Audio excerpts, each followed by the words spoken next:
இஸ்ராயேலின் மக்களே, நான் உங்களுக்கு அளித்த நன்கொடைகளை நினைவு கூறுங்கள்.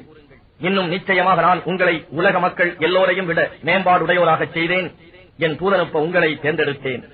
இன்னும் வரப்போகும் அந்நாளிலிருந்து உங்களை காப்பாற்றிக் கொள்ளுங்கள். அன்று ஓர் ஆத்மா சிறிதொரு ஆத்மாவுக்கு உதவி செய்ய இயலாது. அதனிடம் இருந்து அதன் பாவங்களுக்கு பரிகாரமாக எந்த நஷ்டஈடும் ஒப்புக் கொள்ளப்பட மாட்டாது. எந்த சிபாரிசும் பயனளிக்காது. அவர்கள் எவர் மூலமாகவும் எந்த உதவியும் செய்யப்பட மாட்டார்கள்.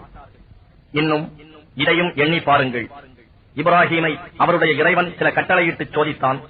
அவற்றை அவர் முழுமையாக நிறைவேற்றினார்.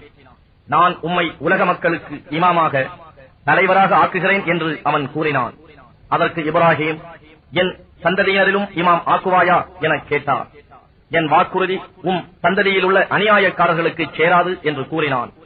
இதையும் எண்ணி பாருங்கள். காபா என்னும் வீட்டை நாம் மக்கள் ஒதுங்கும் இடமாகவும் ஆக்கினோம். இன்னும் பாதுகாப்பான இடமாகவும் ஆக்கினோம். இப்ராஹீம் இந்த இடத்தை மகாமு இப்ராஹீமை தொழும் இடமாக நீங்கள் ஆக்கிக் கொள்ளுங்கள் என்றும் நாம் சொன்னோம். இன்னும் என் வீட்டை சுற்றி வருபவர்கள், தனியாக அமர்ந்து தியானிப்பவர்கள், ருக்கு செய்பவர்கள், சுஜூத் செய்பவர்கள் ஆகியோருக்காக தூய்மையாக அதனை வைத்திருக்க வேண்டும் என்று இப்ராஹீமிடம் இருந்தும் இஸ்மாயிலிடம் இருந்தும் உறுதிமொழி வாங்கினோம்.